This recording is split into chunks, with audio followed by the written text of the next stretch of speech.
గారి దగ్గరికి మా బాబు వివాహం గురించి వచ్చాను.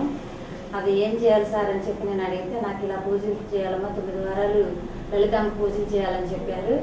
నేను 7 వారాలు పూజలు చేయటం మొదలు పెట్టగానే 7వ వారంలోనే నిశ్చితార్థం జరిగిపోయింది. తర్వాత 2 నెలలకి మ్యారేజ్ కూడా జరిగింది. అలాగే బాబుకి రుద్రాక్ష ఒకటి మెడలో కట్టుకోమన్నారు, ఒకటేమో రత్నం ఉంగరం పెట్టమన్నారు, పెట్టించాను. ప్రతి విషయంలో కూడా మాకు జేకే గారు చెప్పిన దగ్గర నుంచి ఇంట్లో ప్రతి విషయం కూడా అన్నీ బాగా జరిగినాయి. చాలా అప్పుల్లో ఉండి జేకే గారి దగ్గరికి వచ్చాను. అప్పులు పోయి అన్ని బాధలు తీరిపోయి కూడా ఒక ఇల్లు పొందుకున్నాను. ఓం నమః శివాయ, శ్రీమాత్రే నమః.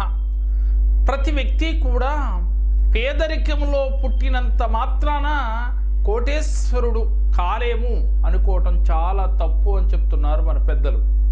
ఎందుకనంటే ప్రతి వ్యక్తి ఎదుగుదలకు పేదరికము అడ్డు కాదు అని చెప్తూ ఉన్నారు.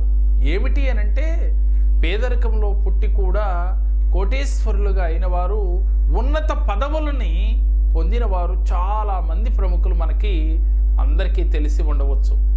ఎందుకని వారికి అలాంటి అవకాశం భగవంతుడు ఇచ్చాడు, మనకెందుకు ఇవ్వలేదు అనుకునే ముందు మీరు మీ జీవితాన్ని ఎలా మలుచుకోవాలి, ఏ విధంగా ఎదగాలి అని చెప్పి ఒక ప్లాన్ ప్రకారం, ఒక ప్రణాళిక ప్రకారం మీరు జీవితంలో ఎదుగుదల ప్రారంభిస్తే మీరు తప్పకుండా పేదరికము అనే మాట పక్కన పెట్టి మీ జీవితంలో ఉన్నత శిఖరాలకి ఎదిగి 10 మందికి మీరు మార్గదర్శకంగా మారి 10 మందితో మీరు శభాష్ అనిపించుకోగలరు.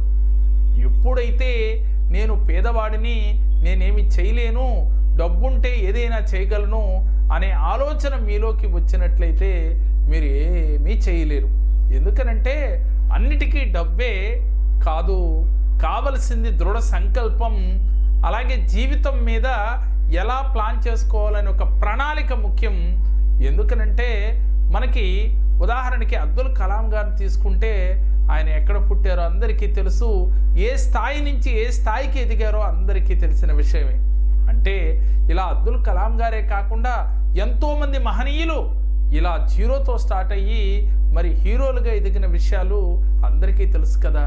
మరి ఎందుకు వారిలాగా మనం కాలేము అనంటే మీలో కృషి, పట్టుదల ఉంటే ఏదైనా సాధించగలం.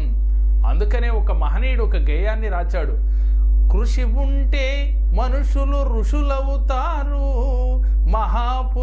మహాపురుషులవుతారు అని చెప్పి. మరి ఆయన ఉద్దేశం ఏమిటి? మనము కృషి చేస్తే దేనినైనా సాధించవచ్చు, మహాపురుషులుగా ఎదగవచ్చు.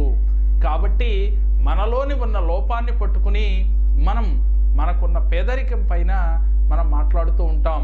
పేదరికం కాదు ముఖ్యం, మనలో సాధించాలనే ధ్యేయం, ఒక ప్రణాళిక, పట్టుదలతో గనక మీరు సాధించగలిగి తీరతారు. ఎంతటి కార్యక్రమాన్నైనా, ఎలాంటి దానిలో కూడా మీరు నెంబర్ 1 పొజిషన్లోకి వచ్చి 10 మందికి మీరు మార్గదర్శకంగా మిగిలి తీరతారు.